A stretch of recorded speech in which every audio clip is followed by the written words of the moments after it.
Hello and welcome. They are the spies that Pakistan is obsessed with. If you believe the Pakistani media, nothing happens in Pakistan without the involvement of India's R&AW. But in India, we know relatively little about our external intelligence agency, less perhaps than Americans know about their own CIA. And when retired spies do talk, it's in general terms about track 2 diplomacy and foreign policy objectives. So I'm happy to report that Vikram Sood, perhaps the most cerebral head of R&AW in recent years, has now written about intelligence and how it should be done. As you would expect, it's a terrific book, on par perhaps with such classics of the genre as Alan Dulles' The Craft of Intelligence. Here to talk about intelligence are Vikram Sood, of course, and another highly respected veteran spy, Tilak Devasher, who was Special Secretary at R&AW, and though his experience is vast and varied, he's always been regarded as one of his service's greatest Pakistan experts. Tilak Devasher, I'm going to start with you. I'm going to get Vikram in later. I began by the whole thing about you're perceived as this super agency in Pakistan. Is that valid? You know, one problem in Pakistan has always been that they never accept their own shortcomings, weaknesses and failures. It's always externalized. So anything that happens in Pakistan is not their fault, when it well is. But they would like to externalize it. And the favorite whipping boy is India, and in India the favorite whipping boy is the R&AW. So that's the one reason which explains the Pakistan's obsession, the Pakistan media's obsession with R&AW, because they know there will never be a counter. There cannot be a counter to what they are saying. They will say in reply that we are as obsessed with ISI. Is that valid? We are obsessed because there is factual evidence to back that obsession. When you look at Kashmir, when you look at Punjab, there's actual hard intelligence to show that this has been done by the ISI, or continues to be done by the ISI, or terrorism is being fostered by the ISI. Whereas they don't have hard intelligence? They don't have hard intelligence. That's because you don't do anything, or because you're too clever to leave traces? I think I'll leave it at that. All right, okay. Vikram Sood, it's all very well for you guys to talk about R&AW, but the general view in India is you guys are not very good. That is because we are only known by our failures. Those get highlighted. We ourselves don't want to talk about the successes that we've achieved, because it has all kinds of repercussions down the line. So we leave it at that. We live with this perception, because it also puts the other guy off. He sort of underestimates you. He thinks you're idiots, and actually really you're James Bond-like figures. Come on. But let's just go through your failures. 26/11? Yeah. Failure?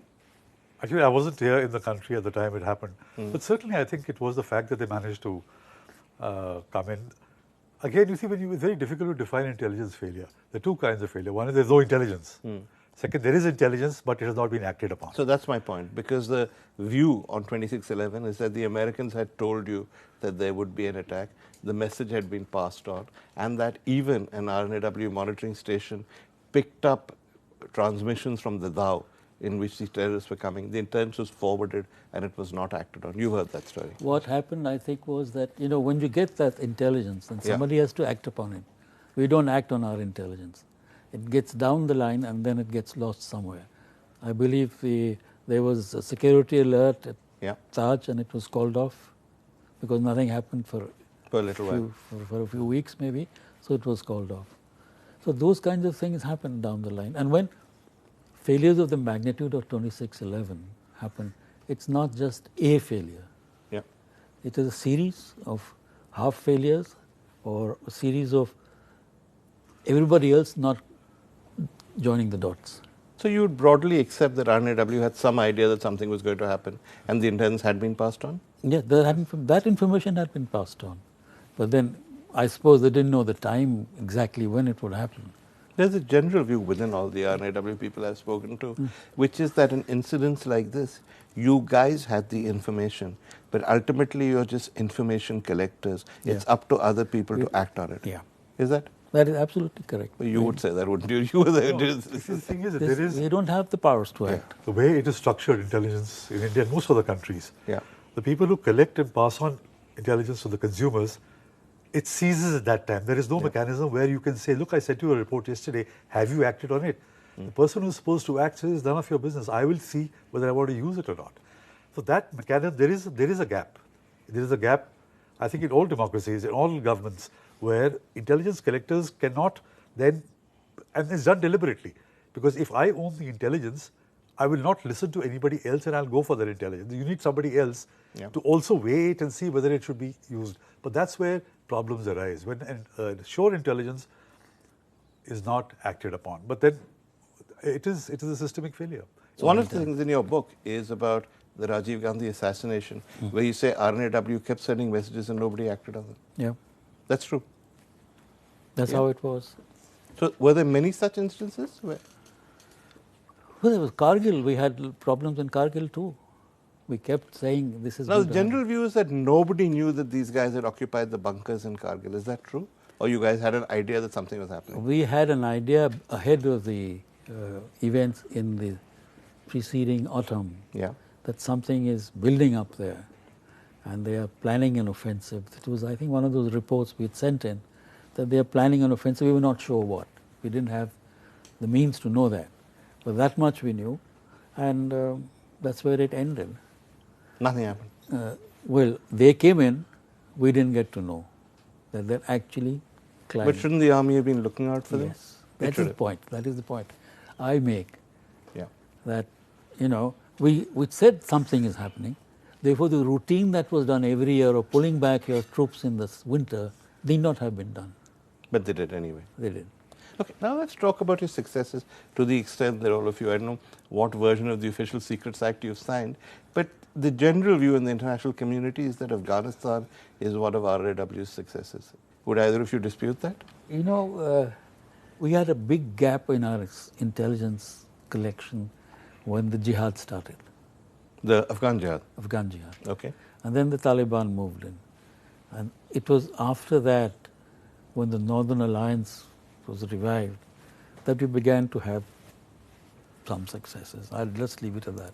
Okay, I'll give you the view which you are welcome to disregard, which is that you guys spent a lot of time and money on Ahmad Shah Massoud, and he was your big card that you were going to play in Afghanistan, and one fine day he was killed, and that ended everything for you. It was a big setback, yes. It was. It's not an inaccurate view. No? It was a setback. And the General Dostum was another of the guys you were supporting in Afghanistan. Were we? I'll take that as a yes. So how good are you guys really on Pakistan? Do you know what's happening? I mean, did you in your time, I don't suppose you speak for today, did you have a pretty good idea what was going to happen? I think in India as a whole, though we have, a billion experts in India on Pakistan, there are very few who actually understand and know Pakistan. And I think the R&AW would probably be the only organization. I think most people concede that compared to the Foreign Service, you have a much deeper understanding of Pakistan. Yeah. But do you understand what's going to happen before it's going to happen, on the whole? That's a difficult question. I'll give you for one concrete example. Yeah. When Benazir Bhutto was about to be dismissed in the first time she was Prime Minister in 1990, R&AW had a very good idea that the pressures are building up on her and that she is going to be dismissed at any time. And the government was kept informed of that. What use the government made of that, I don't know. But we certainly had a very good idea. Similarly here with, I think, when the situation you see, it's not only the political situation. We all focus on the political situation. But the really deeper problems of Pakistan, I think R&AW is probably the only organization, for example, water. Yeah. Water is a huge issue in Pakistan in the next 8 to 10 years. The average availability of water is going to drop. It'll become an absolute water scarce country with drought-like conditions. Really? Yes. And that's a much bigger threat than India will ever be. Yeah. And that is going to be, and that will be a threat to us too, because if you have 250,000 people coming across Sindh or from South Punjab into India, what is it that we are going to do? Is our own water resources enough to feed so many people? And do you stop them? How do you stop them? So I think here this is the R&AW's expertise, which I think on Pakistan is not matched by anybody else. But then you tap their phones, The Foreign Service doesn't tap. But this doesn't come from phones, This comes from phones. Extensive reading. Years ago, we sent a report saying that there's a drought situation developing in the Sindh, and the sea waters are going to go up. Nobody paid attention. So where does the failure lie? Because we've talked about 3 or 4 instances where you guys had a pretty good idea of what was likely to happen or what the circumstances were likely to recur, and yet nobody in the government pays any attention. Why is that? They probably don't believe it. Why? I have no idea why they don't believe it. Mr. Sood has written in his book a fantastic sentence. He says, because the focus is on terrorism. right? And immediate actionable intelligence. So what everybody is looking for is, what he says, a shotgun or an instant coffee report. Yeah. So nobody is looking at the larger or the longer term picture. You want, aaj kya hone wala, 2 mahine ke baad kya hone wala. But what happens 6 months or 6 years down the road? Where is that country headed? What are the vulnerabilities of that country which is going to impact you? That has got diminished because of our total focus on the immediate rather than the long term. Okay. I don't want either of you to betray any national security secrets, but the Pakistani view is that you guys have many operations in Pakistan. Our view is that you guys sit and read a lot of books and write reports. Which one is nearer the truth? Neither, I think. You don't have operations in Pakistan? Of course, we do run operations. You do. You do run successful operations in Pakistan? Yeah, you know, I mean, it's not only us. Every country in the world is looking at their neighborhood. Every country in the world. Yeah, that's an excuse. But you do run serious operations. We are in the business. Yeah. We are in the business. So they're not completely wrong when they blame things on you. But that's an acceptable activity. Intelligence gathering, is it? Yeah, but they're not completely wrong I when they blame things on you. I feel quite nice if they say that. Because that's one success. No, Yeah, we don't give you any credit. At least they give you some credit. At least that I used to read the Pakistani press very avidly And feel happy. I feel very happy.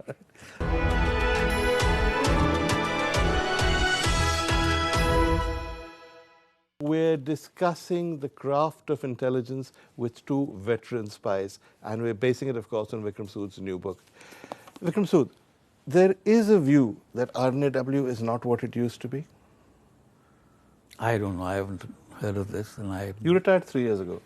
Is that an accurate view? I don't think so. That's true at all.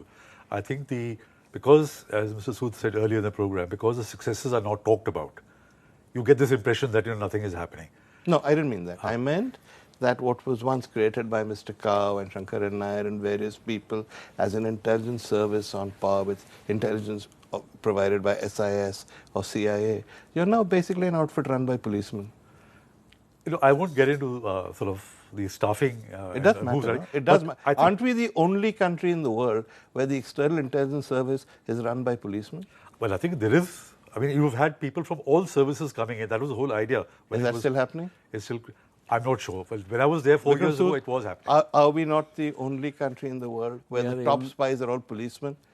Well, traditionally, yes, it has been. And you two are not policemen, so which is why I'm asking you. Yeah, it has been run mostly by the police officers because it's the nature of things, how we were recruited, how we were formed, and continued for a long time. Mr. So both of you were recruited from central services, you're not policemen, so there is another way of doing it. Yeah, and there were a lot of recruits who came in. Then we had the service, which is still in existence. But dormant. But it has not grown, I think. It has not grown. So that's how it is today. The whole craft of intelligence has changed because of the overload of information, faster means of communication, of technology. So there is a transition in the world of intelligence which is going on. And that is where I think the important point is whether R&AW is keeping pace with that or not. 4 years is a long time. So answer your own question. Yeah. So 4 years is I don't know.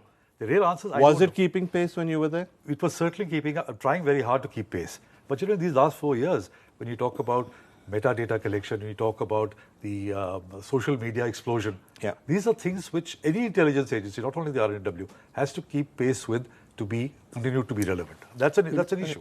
In your book, you write about Snowden. You write about the things he discovered about the US and how it was keeping tabs, perhaps on its own citizens. And you write about how well-informed someone like LinkedIn or Facebook is about nearly everybody who uses that service. So here's my question. In this rapidly advancing technological age, is Facebook better informed than R&AW? Well, it has more data. It does. But I'm not sure whether that data is accurate. Unlike R&AW's, which is always accurate. Well, we hope it is always accurate. Sure. That is what we try. We can't compete with the media for passing on information because it can go and next day whatever happens doesn't matter. For us it matters. But my whole worry is that 30 years from now, the way technology and science are going, are we going to be in a position to be able to handle those threats then? Give me an example.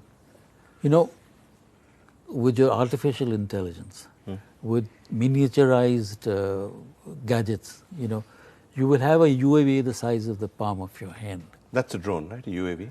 Yeah. Yeah. Or the kind of language non-spies yes. use, it's a drone, all right, yeah.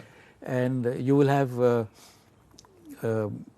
transmissions, now monetary transmissions, information transmissions are in the blink of an eye. How are we going to keep pace with that? The present system of our recruitment is through the civil service.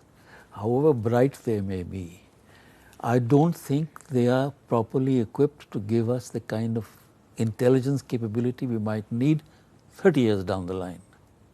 Yeah. So we got to plan now. But you're not like the CIA, which goes out and finds hackers and computer programmers and hires them. No, I'm suggesting that we have to corporatize. We have to do that. We have to go out into the open market. You would agree with that? Yes. And I think a lot more investment needs to be done in the human resources in the organization. Yeah. Limited recruitment and the kind of training because of shortages which is done, I think will have to change over the next decade or so to keep pace with the technological changes. Because unless and until you invest in an intelligence professional in an increasingly globalized and technological world, you're going to be left behind. You know, paradoxically, the more technology you get, the more human expertise we need to match it. To match it. And we just can't rely on the machine to give you information. But we don't even have the machines in most cases, huh? We will probably have them. But when you do have them, you brag. For instance, during the Kargil war, you guys had tapped a conversation between Musharraf and one of his aides. And the first rule of an intelligence agency surely should be you keep your information to yourself. It was on every television channel. That is the classic intelligence action requirement. Don't reveal your source. But you did. We did.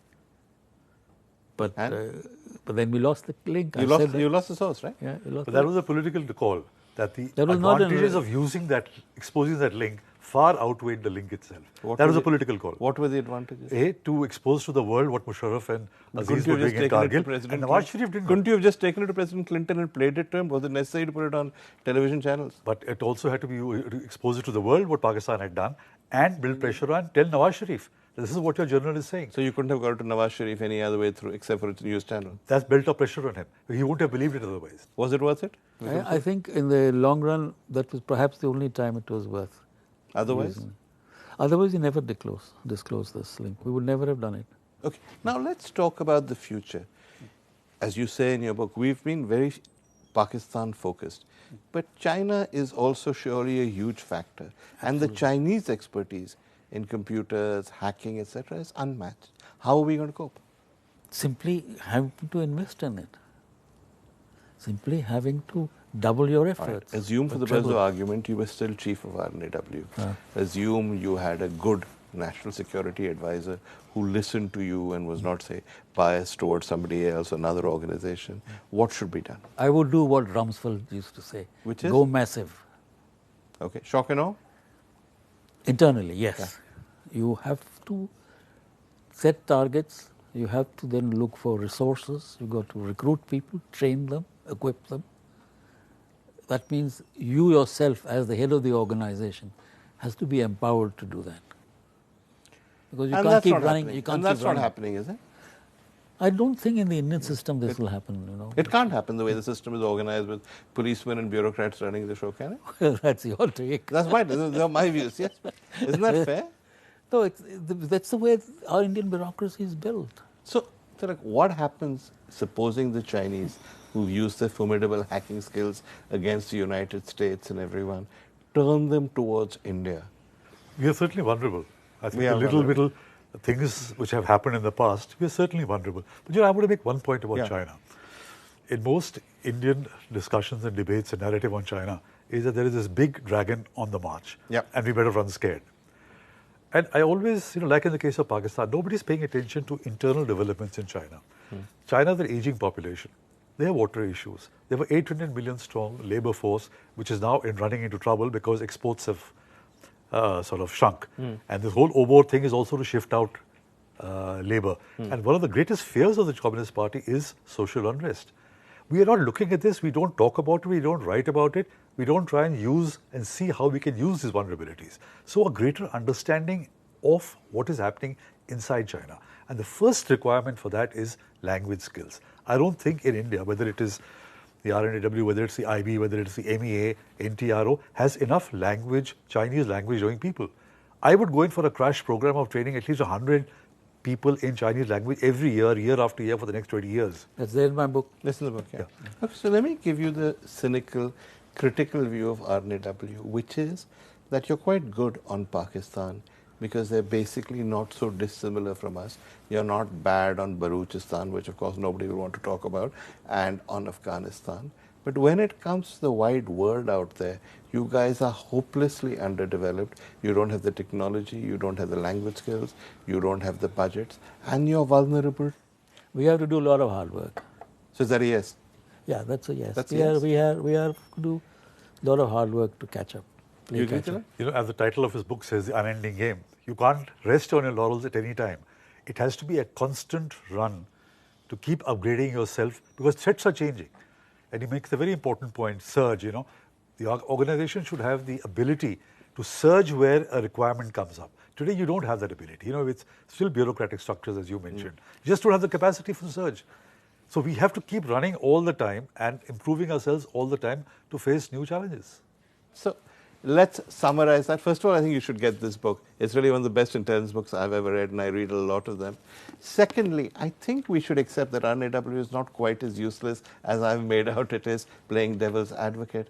But equally, India is more vulnerable than we realize, not because individuals are not good or because we don't have great spies, but because the great game has entered a new and more dangerous technologically driven phase, and I'm not sure we know how to cope.